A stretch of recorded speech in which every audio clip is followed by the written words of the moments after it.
Algunas personas me preguntaban, y bueno, terminamos el libro de Jonás y ahora, ¿qué vamos? Bueno, yo la semana pasada les dije, llegamos al final del libro de Jonás, pero no dije que ya no íbamos a hablar de Jonás, ¿sí? En un día como hoy que el mundo cristiano está celebrando la Pascua, es inevitable hablar de un tema o del tema central de la Pascua, que es este Cordero no solamente sacrificado, sino resucitado.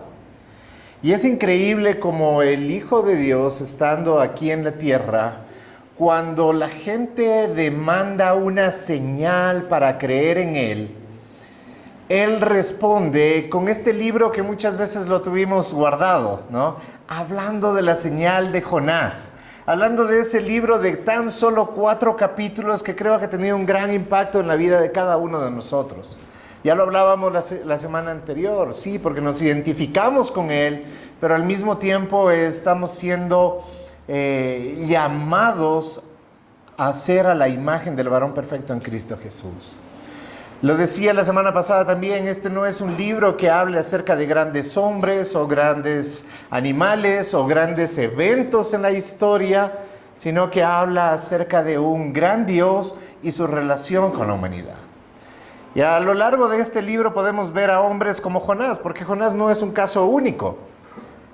A todos los hombres que nos habla la Escritura, nos habla acerca de sus debilidades, sus luchas, sus flaquezas, sus debilidades, pero siempre nos habla acerca de un Dios misericordioso, de un Dios bueno, que utiliza a estos hombres tan débiles como tú y como yo, para hacer cosas maravillosas y grandiosas que Él ya ha planificado desde antes de la fundación del mundo, y de la cual nos ha llamado y nos da ese privilegio de que podamos tener una respuesta frente a este llamado. Porque hoy vamos a hablar acerca de esto, queridos hermanos, de esta respuesta. Porque aparece esto de la señal, y es la señal que nos lleva hacia este punto, hacia la Pascua, la resurrección. Pero ¿por qué la habla y la muestra, y Dios mismo encarnado habla y nos da en estos 4 versículos una enseñanza tan poderosa y tan que nos llama tanto a la reflexión a cada uno de los que estamos aquí? Porque no creo que este es un mensaje nada más de domingo como cualquier otro mensaje. Yo creo que si Dios es Dios y Él nos habla a través de su palabra, hoy Él nos está hablando. Y lo que Él tiene que decirnos hoy es muy importante, porque hay muchos momentos en que las personas ya no necesitamos más información. Ya tenemos la suficiente información, hemos escuchado lo necesario, e inclusive hasta hemos visto lo evidente, pero algo dentro del hombre, dentro de nosotros, se resiste. Eso es exactamente lo que está pasando en el contexto que se va a desarrollar, lo que vamos a ver en Lucas 11, del versículo 29 al 32. Jesús está rodeado de la gente que ha visto milagros, ha escuchado la verdad, ha estado expuesta a la luz, y aún así sigue pidiendo una señal más. No porque falte evidencia, sino porque no quieren rendirse. Esa es la verdad. Y Jesús, ante esta pregunta, Él responde con una afirmación que no deja espacio a excusas. Ya no habrá más señales, solo una, solo la última señal. Y esta señal no es menor por ser la última, pero sí es la definitiva.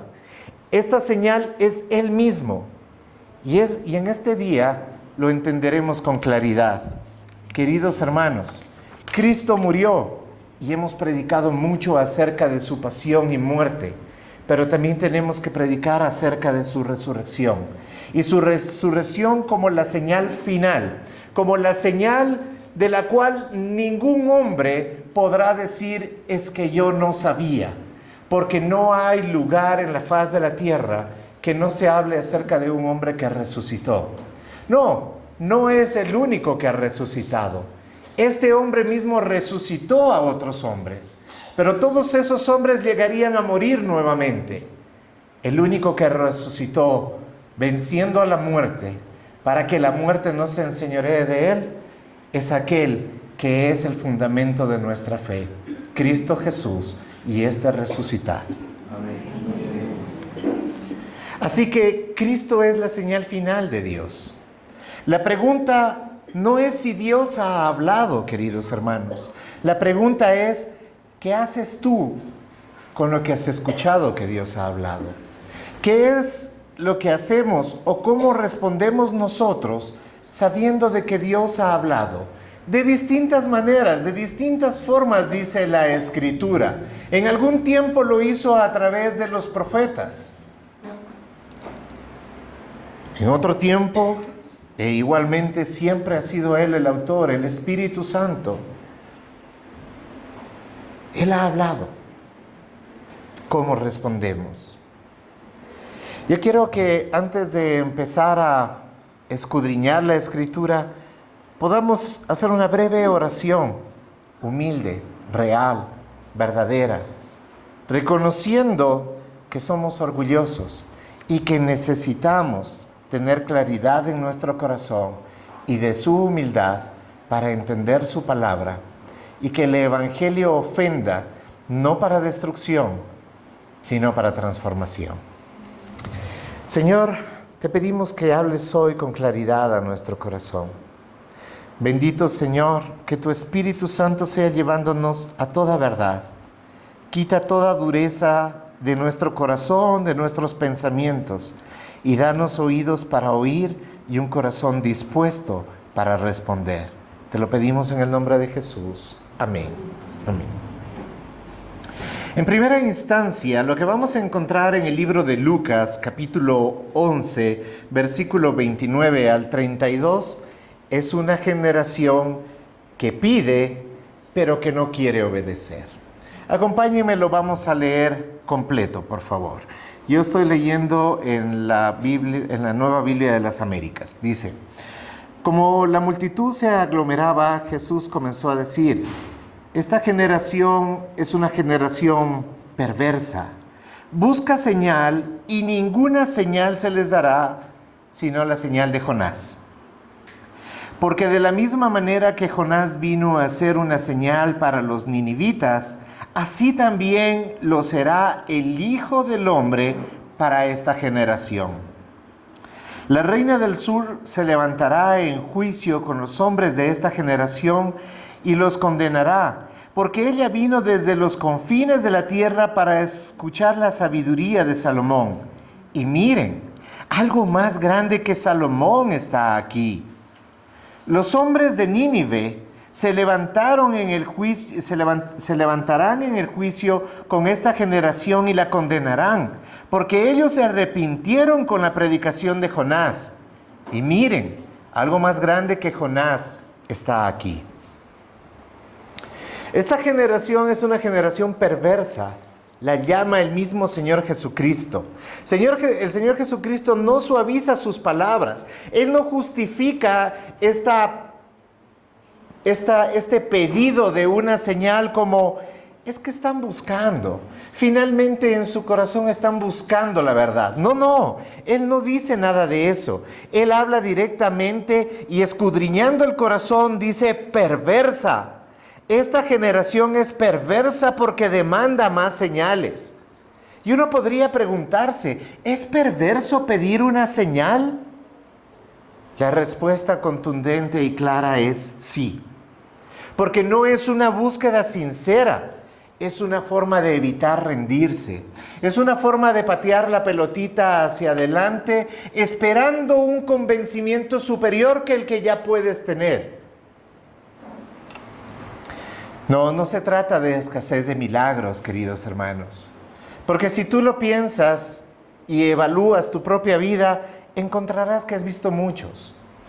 Y no me refiero a un show mediático donde hay una noche de milagros o cosas por el estilo.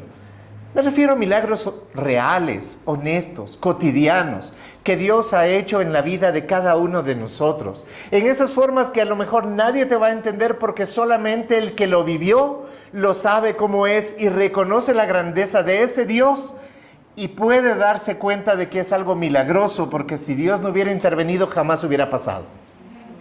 Puedo ver a muchos asintiendo. Así que sabemos de que hay un Dios de milagros y creemos que es un Dios poderoso para seguir obrando en milagros aún en la actualidad. Por supuesto que lo creemos. Pero no se trata de milagros, porque estamos de acuerdo, todos hemos visto milagros. Inclusive no se trata de poner en duda la autoridad de Dios, porque todos aquí podríamos estar de acuerdo en que Dios es soberano. Hemos hablado acerca de la soberanía de Dios, hemos hablado de que Dios hace como Él quiere. ¿Quién puede darle consejo a Dios si Él es Dios? Eso dice la palabra. Entonces no se trata de que está en duda su autoridad. Tampoco estamos hablando de si es verdad o no. Porque si alguien aquí creyera que esto es una mentira, pues estaría en su cama viendo el fútbol o viendo alguna cosa y no estaría aquí. Estás aquí porque crees que es la verdad. Pero, al igual que esa generación que había visto a Jesucristo haciendo milagros, inclusive resucitando a más de uno, que había visto sanar a enfermos que no tenían posibilidad de sanar, enfermos como con lepra, que en más de una ocasión se cuenta cómo fueron sanados. Multitudes eran sanadas. Así que para nadie era nuevo que Jesús hacía milagros. No es que se encontraban ese rato y dicen, oh, nunca he escuchado hablar de este hombre, quiero ver qué hace. No, todos lo habían visto. Todos habían tenido una experiencia con Jesús y aún teniendo esa experiencia con Jesús, ellos deciden postergar, y la forma de postergar es otra señalcita más. Con la próxima sí te creo. Señor, que este día amanezca el sol medio naranja, entonces voy a saber que me va bien y que, Señor, que la persona que entre por esa puerta, que tenga, no sé, una oreja más a la derecha que, no sé, tantas cosas que a veces le estamos diciendo a Dios, como para decir, Señor, la próxima sí voy a creer. Señor, si sanas a mis hijos, Señor, si me devuelves a mis hijos, Señor, si restauras mi matrimonio, Señor, si mi salud, Señor, si mis finanzas, Señor, si siempre hay un sí, poniendo un condicional de si me muestras aún más poder, entonces sí voy a creer en ti. Y la verdad, hermanos, es que lo único que estamos haciendo es postergar y no queremos tomar una decisión de renuncia total de nuestra vida. No queremos soltar el timón de nuestra vida por miedo, por orgullo, por muchas cosas. ¿Quién de nosotros no puede decir que tiene temor a perder el control? Sin darnos cuenta de que nunca hemos tenido el control. ¿De qué tenemos el control? Podemos educar a nuestros hijos, podemos enseñar a nuestros hijos, podemos dar ejemplo a nuestros hijos. Pero finalmente, ¿de qué tenemos el control sobre nuestros hijos cuando ellos crecen? ¿Te das cuenta? Podemos invertir y podemos prepararnos para ser buenos administradores y podemos hacer las cosas bien, imponiendo un negocio y tantas cosas. Comienza la guerra en Irán y se acabó tu negocio. ¿Qué control tienes en realidad? Ninguno. Pero esa es la naturaleza del ser humano, querer tener el control sobre todas las cosas. Queremos controlar a nuestros hijos. Es que yo no estoy de acuerdo con esto, con lo que haces. No estoy diciendo que no debamos formar y educar a nuestros hijos. Pero formar y educar no es lo mismo que controlar y querer tener todo bajo tu dominio y tu control. Avísame, háblame y todo. Claro, cuando tiene 14, 15 años está bien. Pero si tiene 27, 28 años, 30, 40 años, pues ya no puedes estar teniendo esa situación, ¿no? Si somos honestos, no controlamos nada, ni siquiera controlamos nuestro propio carácter. ¿O no se te ha disparado a veces, como se suele decir, la teja, cuando pasó algo que sobrepasa a tus límites, lo que tú querías que suceda o que no suceda? Y cuando eso se sale de control, nosotros también. Entonces, si te das cuenta lo efímero que es tener el control sobre eso, entonces, claro, si uno dice, ahora yo le voy a entregar mi vida a Jesús para vivir para Él, creo que es humano tener temor. Pero creo que es de hijos de Dios confiar en su Padre. Y confiar de que Él tiene pensamientos de bien para nosotros. De que si nuestros padres, aun siendo imperfectos, han querido y se han esforzado por darnos lo mejor, ¿cuánto más nuestro Padre que está en el cielo, dice la palabra? No lo dará todo. O sea, ¿qué otra señal necesitamos para entender, para saber de que Dios nos ama sin condición? Y aún así nosotros decimos, ay, Señor, es que tú me has abandonado, es que tú ya no me quieres, Señor, es que tú como no me diste lo que yo deseo, entonces estás alejado de mí. Cuando en su palabra nos dice que de tal manera nos amó. ¿Quieres una muestra de amor? Tienes una muestra de amor en la cruz. ¿Estás dudando si Dios te ama? Regresa a ver a la cruz. En la cruz está el amor de un padre que entrega a su hijo por sus enemigos. Ese es un acto de amor. Si eso no te convence, no te va a convencer un truquito de, ay, mi mano está más corta, que me crezca, que me crezca, que me crezca. O sea, no quieres creer porque no quieres creer. Lo que Jesucristo está diciendo, esta generación perversa sigue pidiendo señales, pero no quiere obedecer. Pides y ya no vas a recibir nada, porque pides mal. No estás pidiendo para glorificar el nombre de Dios, estás pidiendo para excusar tu falta de decisión de obedecer lo que ya sabes. Tal como lo hizo Jonás. ¿Recuerdas a Jonás? Hablamos de Jonás por 4 semanas. De este hombre que conoce a Dios, que sabe de Dios, pero que decide no caminar alineado con Dios. Aún cuando obedece, ¿recuerdas? Porque obedeció. Pero la obediencia no necesariamente muestra el corazón. No es lo que el hombre ve, lo que Dios está viendo. ¿Recuerdas cuando el profeta va a buscar al sucesor del rey de Israel? Él busca con sus ojos. Él busca un concepto de lo que debería ser un rey. En lo natural nunca hubiera regresado a ver a David, porque David no tiene los papeles para ser el próximo rey de Israel. ¿Te has dado cuenta cómo juzgamos nosotros? No solamente cómo juzgamos a otros, sino cómo nos juzgamos a nosotros mismos.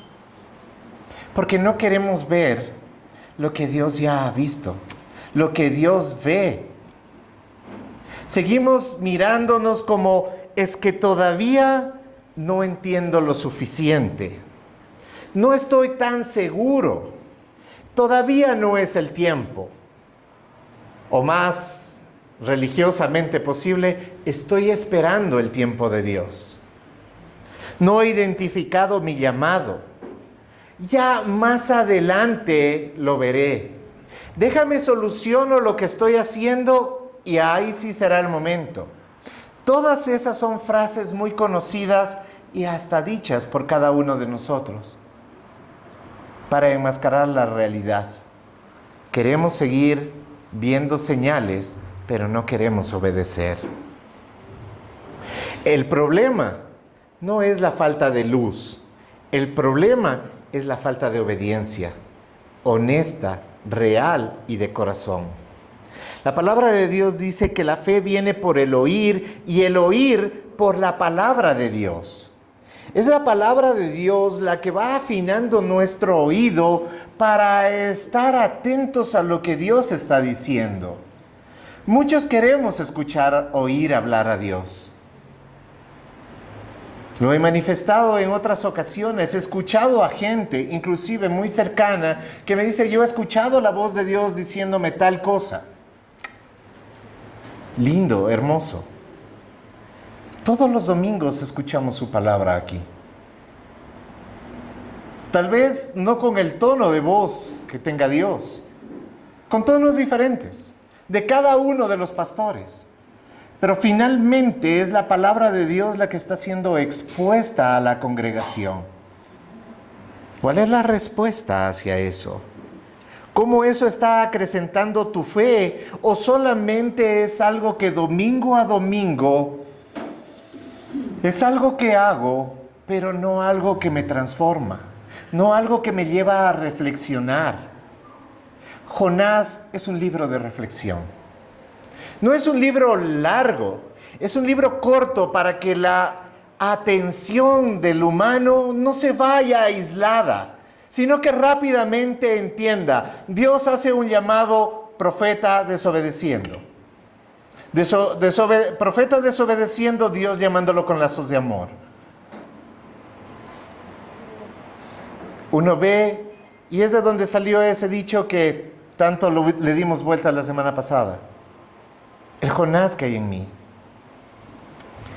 El propósito del libro es mostrarnos eso. Sí.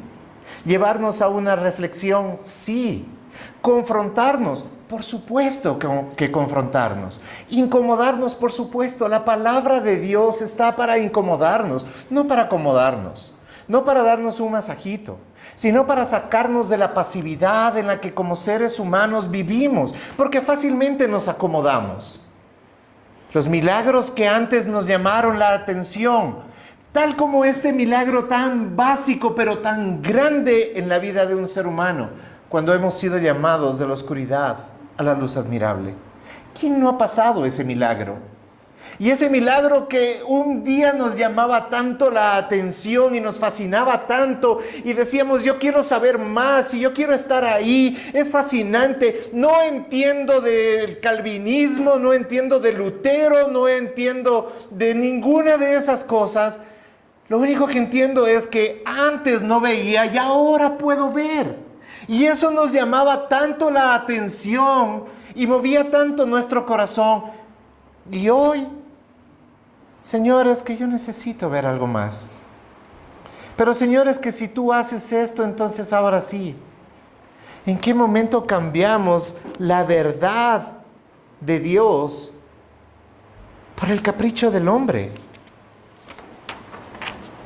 No necesitamos más evidencia, queridos hermanos.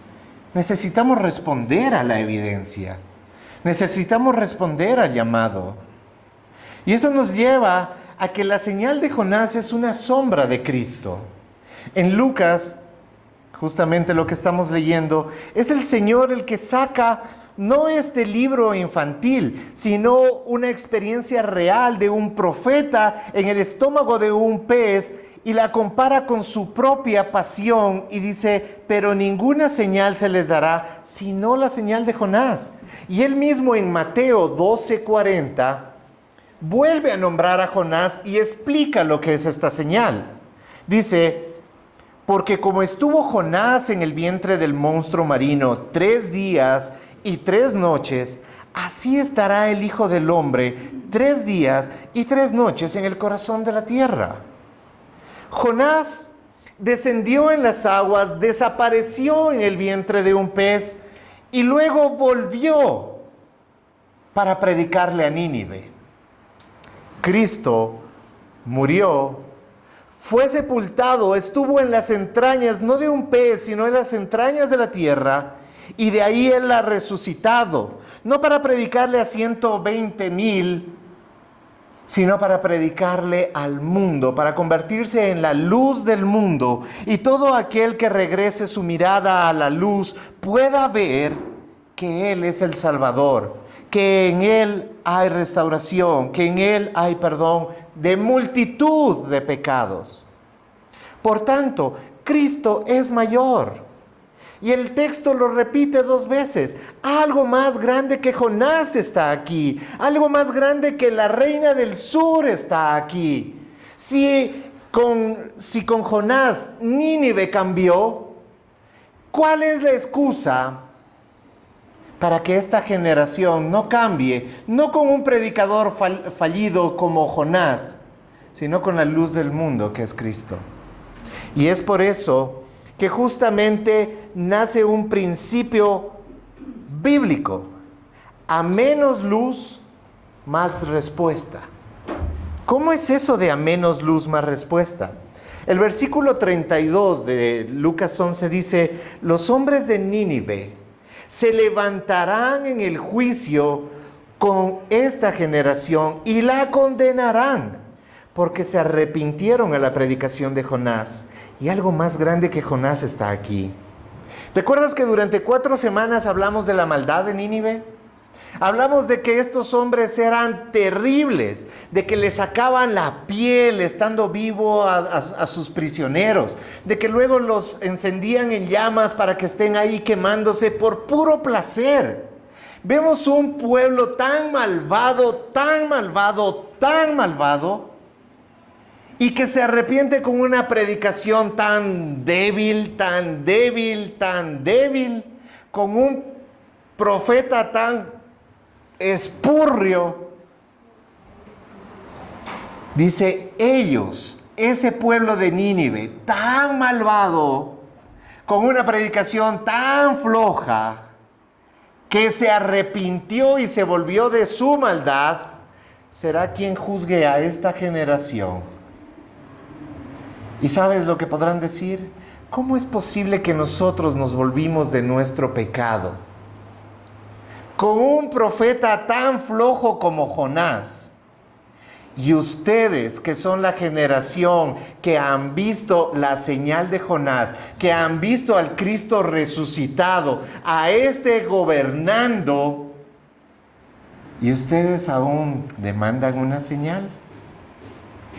¿Tú te imaginas que un ninivita te juzgue?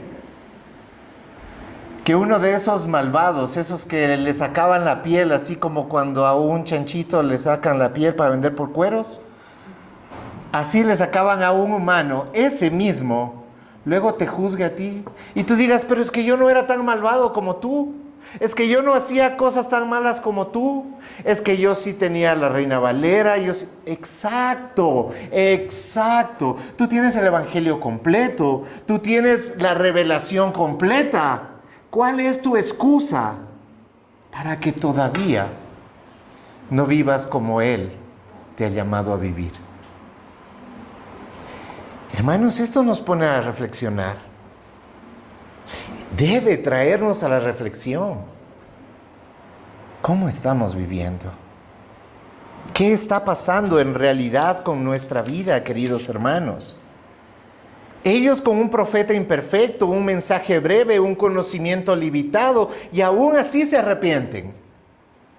Nosotros tenemos toda la Escritura, el Evangelio completo, la resurrección de Cristo. ¿Qué nos hace pensar que a mayor luz tendríamos menos responsabilidad?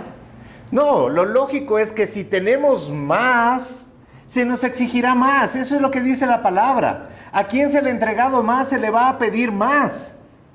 Nínive no tenía conocimiento del Cristo. Ni siquiera el Cristo había venido, solamente era una promesa. Y creyeron. El mundo actual hoy está celebrando la Pascua. Hay hasta feriado. Así que nadie puede decir: no sé porque no voy al trabajo el viernes.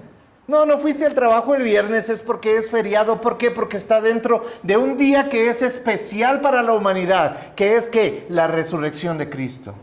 Nosotros como hijos de Dios sabemos que no solamente lo celebramos un día.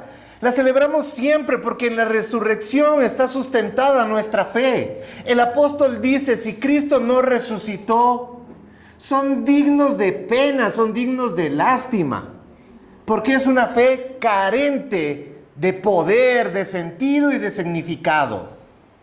Por eso es tan importante la resurrección. Sí, 3 días estuvo en la entraña de la tierra, pero el tercer día resucitó. Y eso es ponerle un sello a nuestra salvación. Eso es decir, esto es real, esto es verídico. No te estoy hablando si eres salvo o no eres salvo. Te estoy diciendo que si tú eres salvo, ¿cuál es la respuesta que estás dando a tu salvación?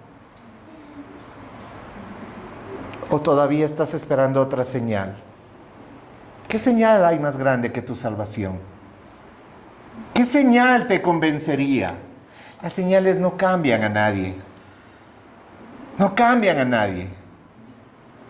¿Cuántos no fueron curados de enfermedades por el mismo Señor Jesucristo? Dice que eran multitudes. Pero si tú acabas de leer los evangelios o comienzas a leer Hechos, que pronto lo vamos a comenzar, te darás cuenta de que el ministerio de Jesús fue un ministerio a los ojos de los hombres muy débil. 120. Es menos de las 2 reuniones que tenemos los domingos aquí. Es menos. Y eso transforma el mundo.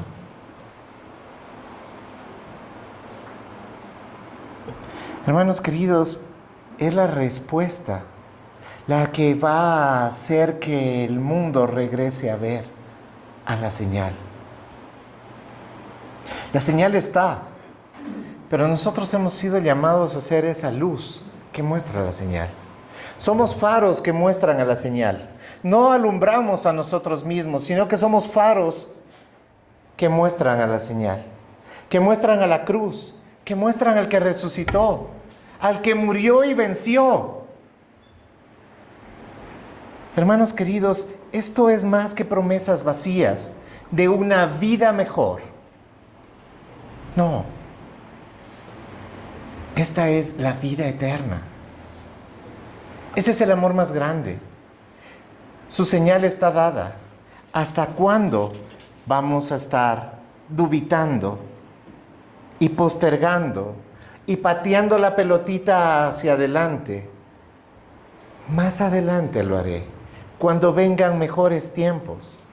Hermanos queridos, yo te quiero decir una cosa. No serás juzgado por lo que no sabes, sino por lo que sí sabes y rechazaste. Que no te preocupe tanto es que yo no sé todo esto de la Biblia, a ver cómo es esto de la doctrina tal, o cómo entiendo esto, cómo entiendo aquello. No te preocupes tanto de lo que no entiendes. Lo que no entiendes te será revelado por el Espíritu Santo conforme lo busques. Pero aquello que ya has entendido, ¿cuál es? ¿Cuál es? Y esta es una pregunta de reflexión. ¿Cuál es tu excusa para no hacer lo que sabes que Dios ya te ha dicho que hagas? Tal vez no te sabes toda la doctrina de la cruz. Ni siquiera entendemos muy bien la gracia. No entendemos muy bien acerca de Padre, Hijo y Espíritu Santo.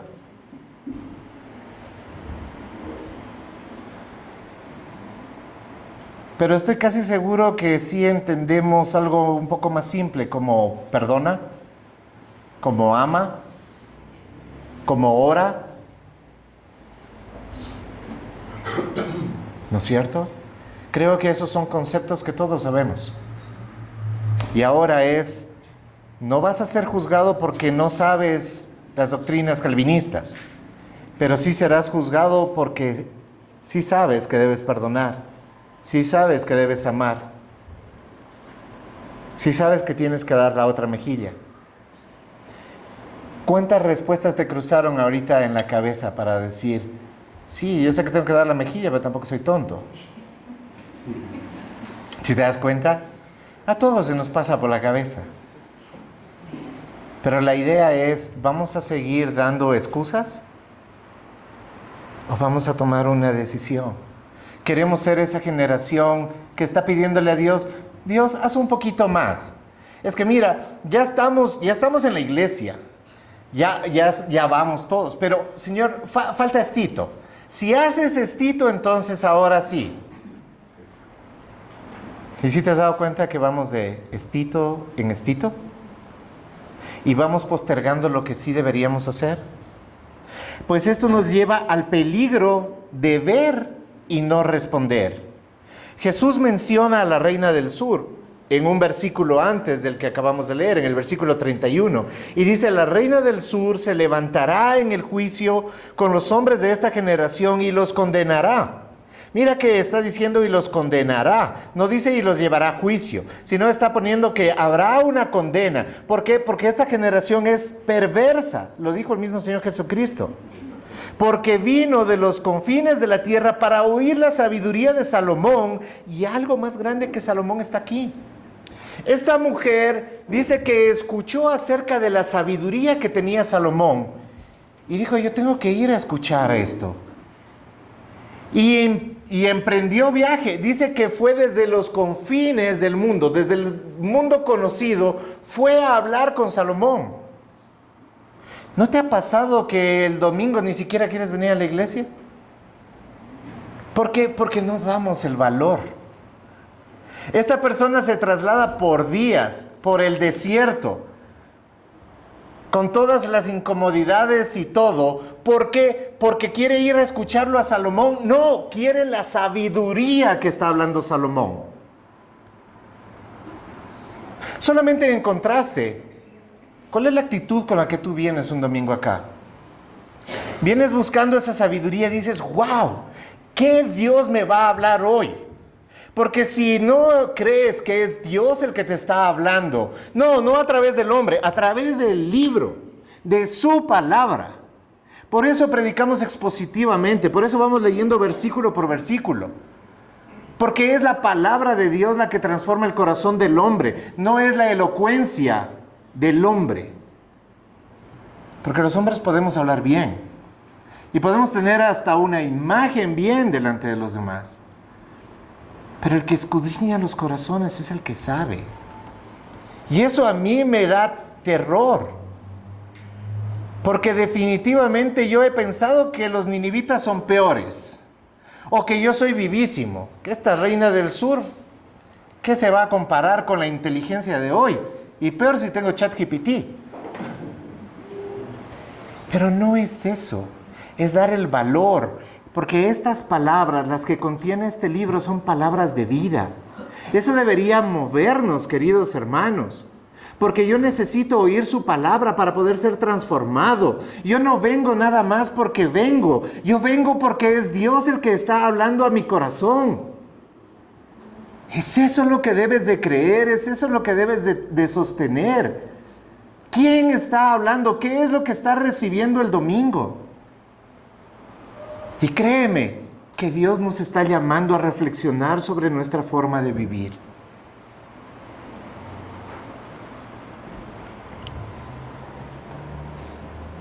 Esta mujer recorrió una gran distancia para escuchar sabiduría. Aquí hay algo más grande que la sabiduría que escuchó esta mujer. Hay algo más grande que la sabiduría de Salomón. Es el que le dio la sabiduría a Salomón, el que te habla. Búscalo sin perder más el tiempo. Deja de poner como excusa el diagnóstico de que el problema es intelectual. No, el problema no es intelectual, no es no entiendo. El problema es espiritual.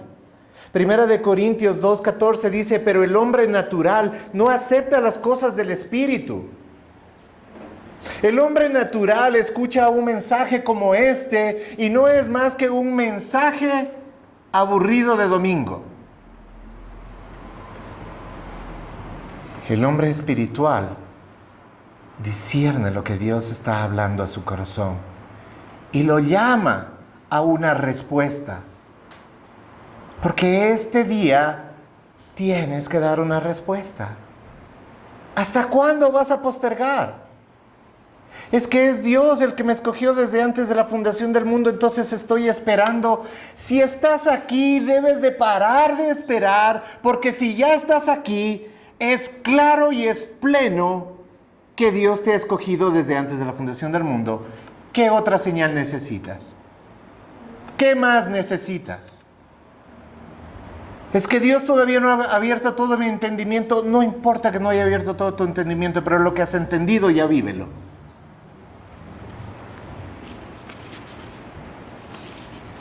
Hermanos queridos, podemos escuchar buenos sermones, podemos entender la buena doctrina, puedes conocer el lenguaje cristiano y aún así no rendir tu corazón a Cristo. Y aún así no rendir tu corazón a Cristo. Por tanto, el punto final, Cristo resucitado es la señal final que verá esta y cualquier generación, y aquel que no crea, pues entonces será condenado, y aquel que crea, entonces será salvado. El texto apunta directamente a aquí, al Hijo del Hombre. El Hijo del Hombre es la señal. Corintios 15, 3 y 4 dice que Cristo murió por nuestros pecados.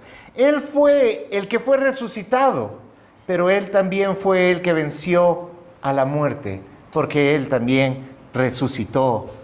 Primera de Corintios 15, 20 dice, pero ahora Cristo ha resucitado de entre los muertos. Eso no es teoría, no está hablando simbólicamente, no, es historia real. Es un hecho real, verídico, y en lo que se fundamenta nuestra fe, porque eso da la cabida a nuestra espera, porque su iglesia está esperando el retorno del novio, cuando Él volverá por una iglesia santa, pura y sin mancha. Una iglesia que ha sido confrontada por Él mismo y que ha sido llamada para ser transformada a la imagen del varón perfecto. Esto tiene una implicación y quiero que me pongas atención, es la parte final. Quiero que me pongas atención. Porque esto implica una cosa, que si Cristo resucitó, Dios ha hablado definitivamente. El Evangelio es verdadero y esto hace que haya una respuesta urgente. Jesús no deja un espacio intermedio. No está diciendo, piénsalo, evalúa si lo que has escuchado de mí es cierto o no. No está diciendo, tómate tu tiempo y tal vez cuando estés cerca del lecho de la muerte o cuando ya estés viejo y hayas vivido una vida plena, entonces ahí sí evalúa si yo puedo ser parte de tu vida. No está diciendo, espera otra señal. La próxima señal te va a convencer y cuando estés bien convencido, entonces sí, toma tu decisión.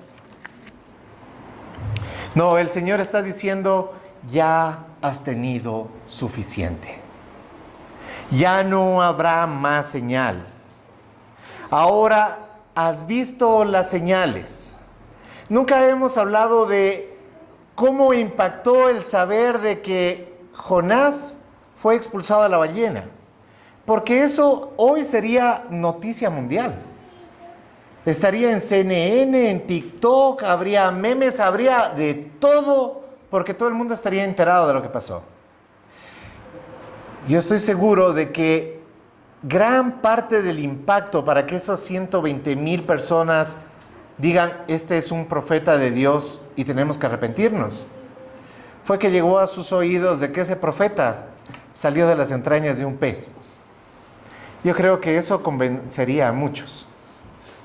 Pero aquí hay una cosa. Nínive respondió a eso. Tú tienes algo mayor. No un profeta fallido, tienes al Hijo de Dios encarnado. No tienes a un pez, tienes a la tumba que ha vencido a todo hombre en la historia, a excepción de uno, el que la venció. y el que la ha vencido para hacerte coheredero con Él de la gracia de Dios mismo. Por tanto, ¿responderás como Nínive o resistirás como la generación perversa? Isaías 55:6 nos dice: busquen al Señor mientras pueda ser hallado. Hoy es un día para responder. Ya no podemos seguir postergando.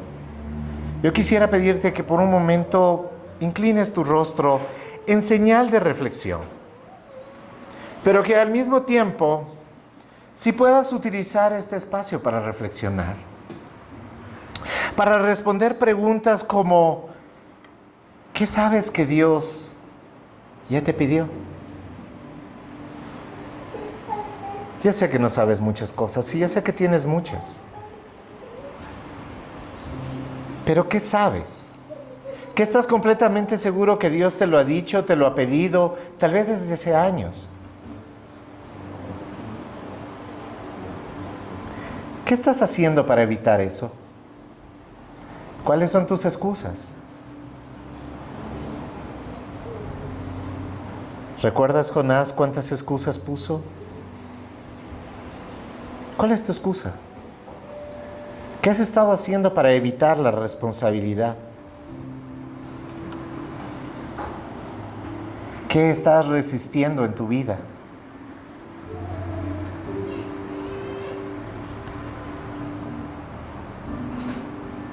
Y creo que una pregunta que no puede faltar es: ¿y hasta cuándo? ¿Hasta cuándo será eso? ¿Qué tiempo más? ¿Cuántos hasta que se arregle mi trabajo? ¿Hasta que salga del hospital? ¿Hasta que mi cónyuge vuelva? ¿Mis hijos regresen? ¿Cuándo dejaremos las excusas a un lado?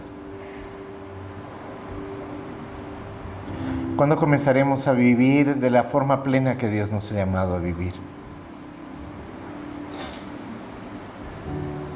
¿Hasta cuándo serás tú más importante que tu Salvador?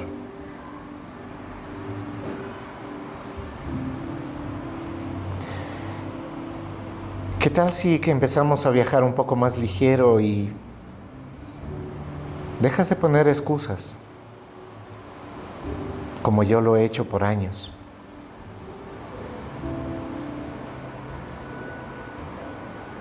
Y tomamos una decisión hoy, sin más retraso, sin más pérdidas de tiempo. Y decidimos de qué lado de la historia queremos estar.